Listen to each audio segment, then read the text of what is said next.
هیچ وقت فکر نمی کردم بیدار شدن ساعت 5 صبح این بلا رو سر زندگیم بیاره. اکثر آدما شب میخوابن با یه عالمه برنامه. صبح بیدار میشن و دوباره همون آدم قبلیه. انرژی صفره، تمرکزم نابوده و انگیزه هم مرده. مشکل از تنبلی نیست. مشکل از ساعتیه که بیدار میشی. توی این ویدیو قرار دقیقاً بهت بگم چرا 5 صبح بیدار شدن میتونه مغزتو، تمرکزتو و حتی مسیر زندگیتو عوض کنه. آخر ویدیو یه نکته بهت میگم که اگه ندونیش کل این سیستم برات برعکس کار میکنه. تا آخر این ویدیو همراه من باش چون قرار شگفت زده بشی. 5 صبح مغز توی یه حالت نادره، نه کاملا خواب نه کاملا بیدار. اسمش هست حالت آلفا، همون حالتی که ایده های خلاق میاد، تمرکز عمیقه، حواس پرتی ها کمه. وقتی بقیه خوابن مغزت هنوز درگیر نویز دنیا نشده، نوتیفیکیشنی نیست، پیامی نیست و توقعی هم نیست. برای همین نوشتن، فکر کردن، تصمیم گرفتن 5 صبح چند برابر قوی تره. تو همون 1 ساعت کاری میکنی که بقیه توی 5 ساعت نمیتونن کارو انجام بدن. میگن من شب تمرکز دارم. نه، شب تمرکز نداری. فقط دنیا خوابیده.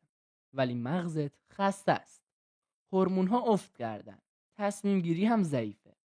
برای همینه که شبها تصمیم‌های احساسی میگیری یا کار رو نصفه ول میکنی. 5 صبح هم سکوت شب رو داری هم مغز شارژ شده. تقریبا همه آدم‌های مؤثر یه نقطه مشترک دارن. نه پول نه استعداد. کنترل صبح. صبح مال خودشونه. قبل از اینکه دنیا ازشون چیزی بخواد اونا از خودشون چیزی میگیرن. 5 صبح یعنی تو جلوتر از جهان راه افتادی و این حس اعتماد به نفس میسازه. اگه 5 صبح بیدار شی اولین 30 دقیقه رو مصرف نکن. نه گوشی، نه اخبار، نه اینستاگرام. اولین کار یا نوشتن، یا فکر کردن، یا یادگیری. همین یک تغییر ساده باعث میشه مغزت بفهمه تو رهبر روزی، نه قربانش. اگه تا اینجا حس کردی این ویدیو فرق داره و یه چیزی توی ذهنت جابجا شده، سابسکرایب کن چون ادامش عمیق‌تر و خفن‌تره. اعتماد به نفس از حرف زدن نمیاد، از قولی که به خودت میدی و عمل میکنی میاد. 5 صبح بیدار شدن یه قول ساکته. هر روز که انجامش میدی ناخودآگاه به خودت میگی من آدمیم که حرفم رو انجام میدم. این حس توی راه رفتنت، توی حرف زدنت و حتی توی تصمیمات هم دیده میشه. 90% افراد 5 صبح رو امتحان میکنن ولی ولش میکنن. چرا؟ چون فقط ساعت رو عوض میکنن نه سبک زندگی رو. شب دیر بخوابی و 5 صبح بیدار شی، داری به خودت خیانت میکنی. راز موفق ها چیه؟ نه بیداری زوده نه چیزی، بلکه خواب آگاهانه است.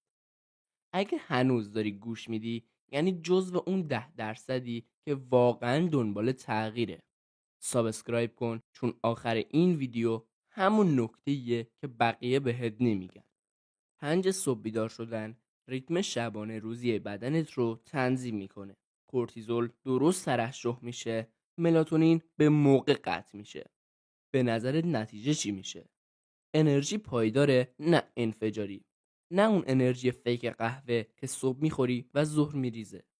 این یعنی تمرکز طولانی. 5 صبح یعنی 2 ساعت زمان اضافه در روز، بدون حذف خواب، بدون زور. 2 ساعت در روز یعنی 60 ساعت در ماه. 60 ساعت یعنی یه مهارت جدید یا یه پروژه جلوتر یا یه نسخه قوی تر از خودت. اکثر آدما دنبال معجزه‌ان در حالی که زمان مفت دارن هدر میدن. واقعا کنجکاوم بدونم تو اگه 5 صبح بیدار بشی اولین کاری که میکنی چیه؟ یادگیری، ورزش، کار، کدومشون؟ تو کامنت ها بنویس ببینم ذهنت کجای مسیره. حالا مهمترین نکته‌ای که کسی بهت نمیگه. 5 صبح بیدار شدن اگه هدف نداشته باشی خطرناکه. چرا؟ چون مغزت شرطی میشه به رنج بیدلیل. باید از شب بدونی صبح برای چی بیدار میشی، نه چی کار کنم، بلکه کی میخوام بشم. اگه اینو جواب ندی 5 صبح فقط یه شکنجه است، نه قدرت. به نظرت 5 صبح بیدار شدن آدم رو میسازه یا فقط آدم‌های ساخته شده میتونن 5 صبح بیدار شن؟ و اگه میخوای بدونی چطور بدون عذاب، بدون زور و بدون افت انرژی ساعت 5 صبح بیدار شی، ویدیوی بعدی دقیقاً همونه که نباید از دست بدی.